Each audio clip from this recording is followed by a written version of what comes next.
So in this video I want to share a technique with you that can serve as some almost infinite source of inspiration for musical ideas. And it might not be exactly what you were expecting, because we're going to take a look at classical music. Classical music is kind of the ultimate encyclopedia of anything harmonic and melodic in music.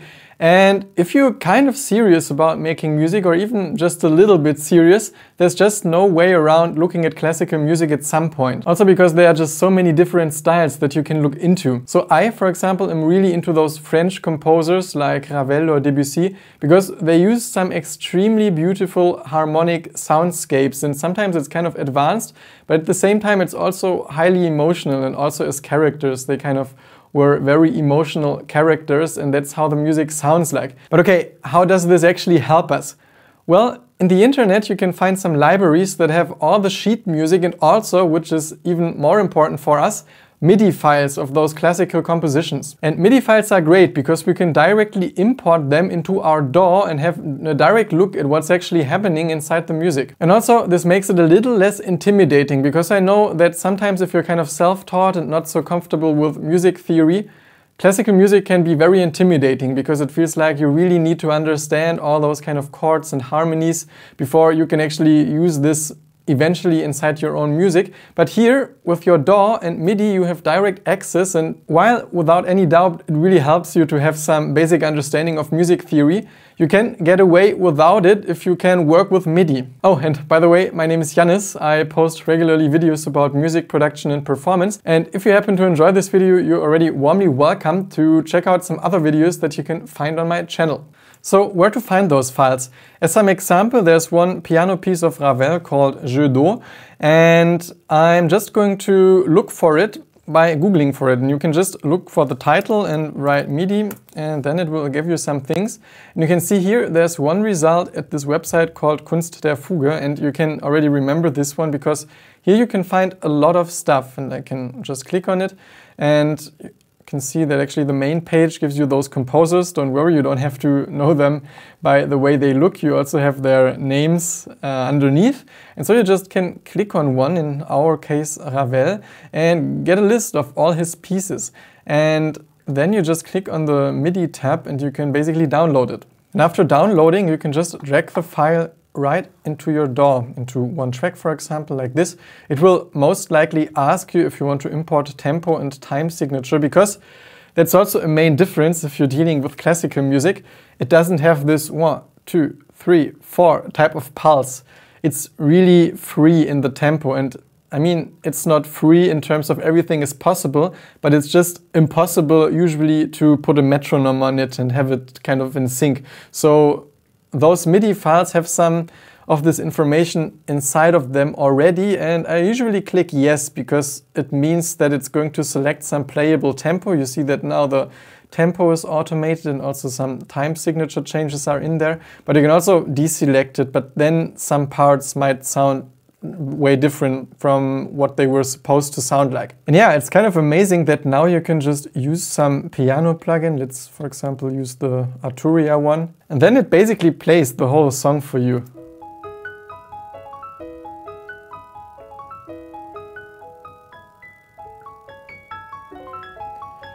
Which is kind of cool, although I mean, if you want to listen to this played by a piano, this is ridiculous. Then you should really listen to some actual recording. But what is incredibly fun is that you use some sounds that you like and see how they react to the music, because it's kind of weird for a synthesizer to be fed with the MIDI information of some extremely virtuosic piano piece. So for example, when I use the ARP of Arturia, and there's like one preset, for example, like this one that makes some extremely psychedelic ambient texture out of it, which is just super cool. And then you can just sit down and listen to it, because it's really meditative to listen to a wonderful musical piece played by your own instruments and sounds you like. I also did it the other day with my Vermona synthesizer and a piece of Bach, and there's a video that I'll link in this info box in case you're interested. But for now, of course, this still doesn't compose us a song. And what you can do now is that you listen to the piece again, probably with some more neutral sound, and you just check at what points you really react to the music, or you really like the harmonies, because then you can focus on a small section and just try to understand what really happens there. Let's bring back some neutral sound, maybe still not a piano, because I always find this a bit awkward with this type of music. Let's at least use maybe some electric piano sound.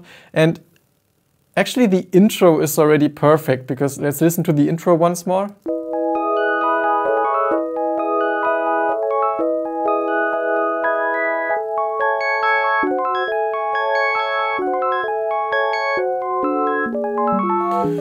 Let's look at those first sections, because they are extremely interesting and they also sound kind of jazzy. So now this whole MIDI file looks a bit intimidating, so let's scroll in so it doesn't look as intimidating, and we can also cut off this first part here so it starts right away.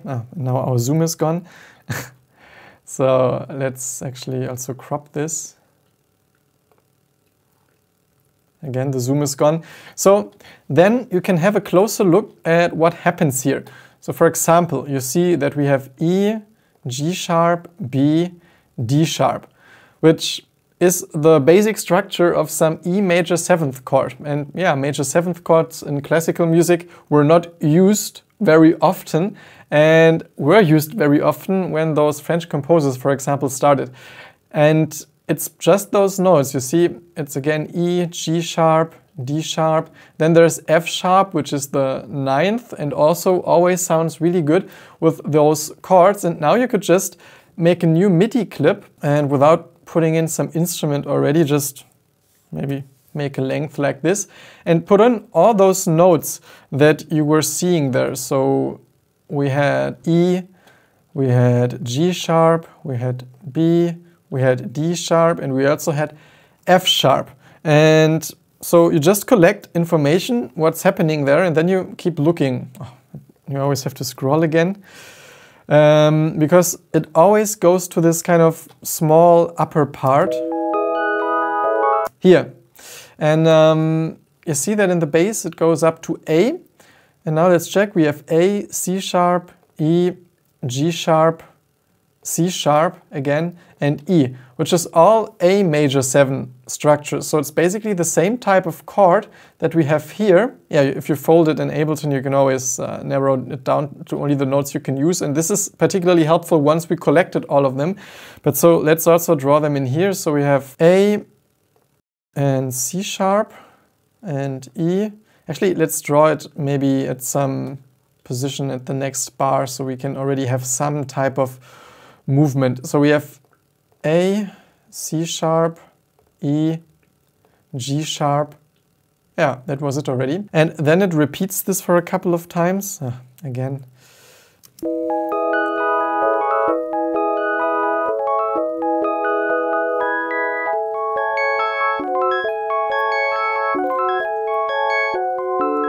And here it basically repeats the same structure but just a little higher. So here you see it goes to A now. We were already in A, but A was only this part where it was quickly touched. And again we have A, C sharp, E, G sharp, C sharp, A. So just the same notes. And then while at the example before, you remember it was going from E to A, here we actually go from A, again the same structure, to D. So you see here we have a D on the bottom, and then again F sharp, but C this time. So if it would be the structure of all our other chords, it would be C sharp here, but it's only C, so it's a little change, which is a dominant 7th chord instead of a major 7th chord. And you have again F sharp and C, so this is clearly some D7 chord, but also it has a G sharp on top, which is a very charismatic note that if used in the right situation can sound amazing, and if used in the wrong situation can sound terrible. But let's also add this to our collection. Actually now we can just put it to one position each, so it's the same again, but let's draw it in again with the A major 7 chord, because this way you just have all of those notes at our side. And then it goes, yeah, let's go down here, F sharp, A, and then we have C and this special note, the G sharp. By the way, if you're interested in actually learning more about music theory or also about how you can actually come up with stuff more creatively and more regularly, I have classes about both those subjects on my Skillshare page, and I always put a link down below in the description with which you can register 1 month for free. Just see if it's for you, try it out. Also, they have other classes and all without any strings attached, because you can just unregister if it's not what you were looking for. So for now, I just placed the selection here because it's some type of sheet where you can check your potential notes once you forget them, because I would like to make some new clip with some actually musical figure. And we can also mute the piano part. And also let's add a sound. And again, let's use something simple for now, like some electric piano. And so we started at E3. I also like to select this one, which helps us to listen to the note we're pressing. And then you can just try to make some rhythmical structure, for example, with this tone content. So let's say we use E, then go to B. And then here it had this structure that it was staying on the first kind of thing for, let's say, 3 repetitions. And then for a short while it was going to this A major 7 chord. So let's try to have the same thing here and just in the end of this phrase run down those notes. So we have, yeah, something like this. Actually, I like it some octave lower. And then you can also just duplicate it with Command and D, although sometimes you don't do it at the right spot, so something like this. And we do it once more. And then after 3 times, it changes. I mean, you don't have to do 3 times, but let's stick a little close to this original idea, although I would tell you that you should not make it too obvious, of course, because this is also a very sensitive topic. It's terrible to just take something from a musical piece and just use it as it is, but it's kind of fun and also some almost type of tribute to artists you like if you get inspired and look at the music and try to make your own thing out of it. And now we know that for this second type of the harmony, it was basically a 4th higher. So let's Command D again and just, sorry for the sound. Here it has to start at A. So let's see what happens.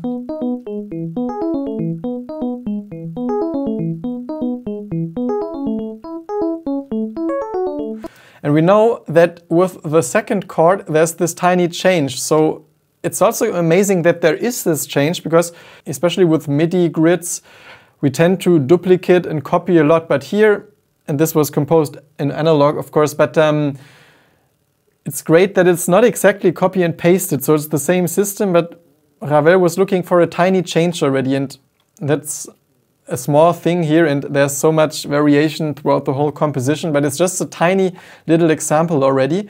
And in this case, you remember that we didn't have C sharp, but a natural C, and then there was also this thing that we had the G sharp. In this case, I also want to lower the A on the D7th chords and just put it to G sharp, because you see it's also played with the chord before as part of the A major 7, and then we have some more floating melody.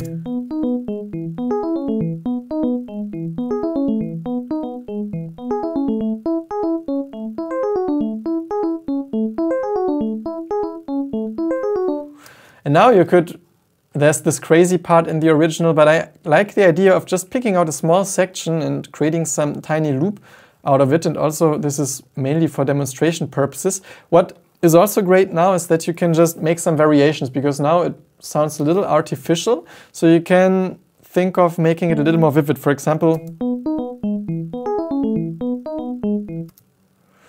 here I want less notes.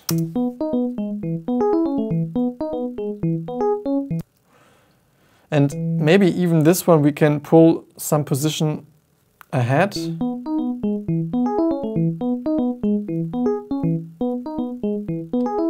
And also here you see there are two times the same note, which usually isn't so great. Also, I'm gonna undo this. Let's see.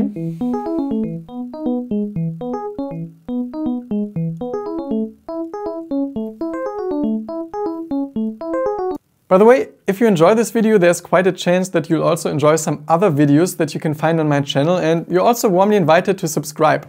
And for the second part, I would like to do the same. For example, it goes to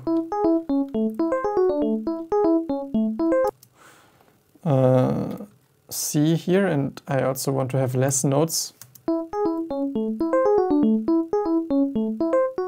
Again, we can pull this ahead, and yeah, just by intuition you can try to make it a little more vivid, because you just move forward with your sequence and adjust tiny things to finally find something that really sounds exciting.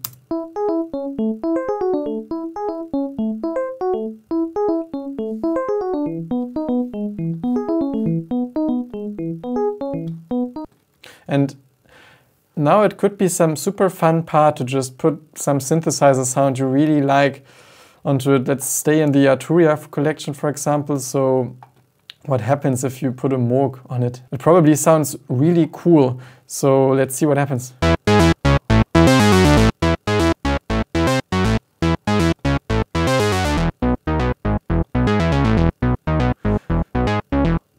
Yeah, you get some super cool figures.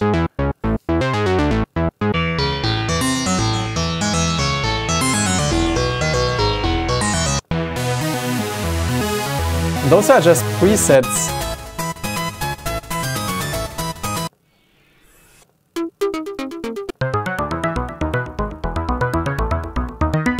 Sometimes it's also fun how it interacts with some type of arpeggiator thing. A bit too much froggy.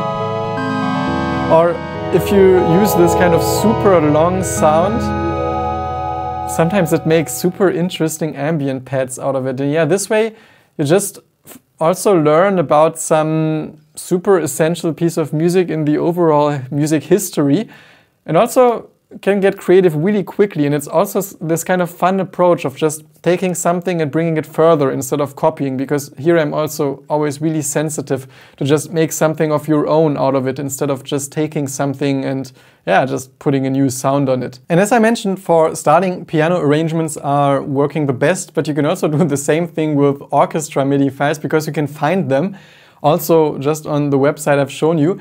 And here it can also be particularly interesting to just find a small riff of maybe some string section and just use this as your main inspiration point, because some orchestra pieces just have some incredible amount of things. And if you look at like modern music, especially electronic music, it's often like some loops that get developed, and like one classical music piece probably gives you hundreds of small potential loops that in your words or in your way can just create something new, and this is just super cool. Also, you should really appreciate that we were able to just load MIDI files into our computer, that we can find them for free on the internet and just analyze those things, because when those pieces were actually created, people were just dying to get scores of them so they can study them. And sometimes if they wouldn't be able to get the score, they had to memorize things, go home and try to kind of rebuild it from their memory. So this was a very, very intense approach. And so you should always feel very thankful for having the ability to do this inside your DAW.